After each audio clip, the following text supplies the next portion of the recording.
Hello everyone, বৃহস্পতিবার আজকে রাত্রি এখন 8টা বাজছে। এই জাস্ট কানপুর পৌঁছালাম। ডিনার আমাদের হয়েই গেছে।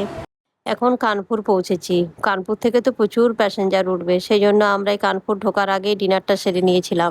আর আমাদের যেহেতু তাড়াতাড়ির মধ্যে এবারে টিকিট হয়েছে, তো টিকিট মানে 4টে টিকিট কাটা হয়েছিল, 2টো টিকিট কনফার্ম হয়েছে, 2টো এখনও আরএসি। তো কানপুরে প্যাসেঞ্জার ওঠার পর টিটি বলেছে 2টো টিকিট কনফার্ম করবে। ট্রেনের মধ্যে তো কিছু করার নেই, তাই বাচ্চারা 10টার মধ্যেই সব ঘুমিয়ে গেছিলো। কানপুর পেরোবার পরে আমাদের 2টো টিকিট যে আরএসি ছিল, সেই 2টো টিকিট কনফার্ম হয়ে গেছিলো, মানে 2টো সিট আমরা এক্সট্রা পেয়েছিলাম। তো আরামে সারা রাতটা ভালোভাবেই ঘুমিয়েছি। তো এখন 7টা বাজছে, সবাই মানে রেডি হয়ে গেছে, 7:30টায় টাইম আছে দুর্গাপুরে নামায়।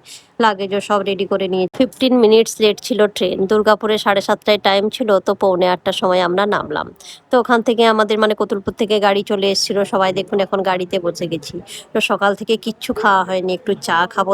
দুর্গাপুর থেকে কতুলপুর প্রায় 2.5 ঘন্টা সময় লাগে, তো আমরা 1.5 ঘন্টা চলেই এসেছি। মাঝে একবার দাঁড়িয়েছিলাম চা খাবার জন্য।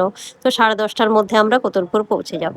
তো চলুন, বাচ্চারা সব একটু ঘুমিয়ে গেছে। ট্রেনে তো আর সেরকম ঘুম হয় না, তাও একটু বাচ্চারা ঘুমোচ্ছে। কতুলপুর পৌঁছেই যাব 10:30টায়।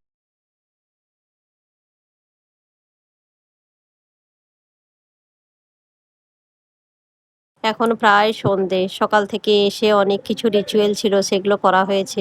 তারপরে লাঞ্চ করার পরে একটু ঘুমিয়ে গেছিলাম। ট্রেনে তো সেরকম ঘুম হয়নি। তো এখন সন্ধেবেলায় বাচ্চারা, অনেক বাচ্চা জুটেছে বাড়িতে, সবাই মিলে এখন ক্রিকেট খেলছে। চলুন, ভিডিওটা তাহলে এই পর্যন্তই। দেখা হবে নেক্সট ভিডিওতে।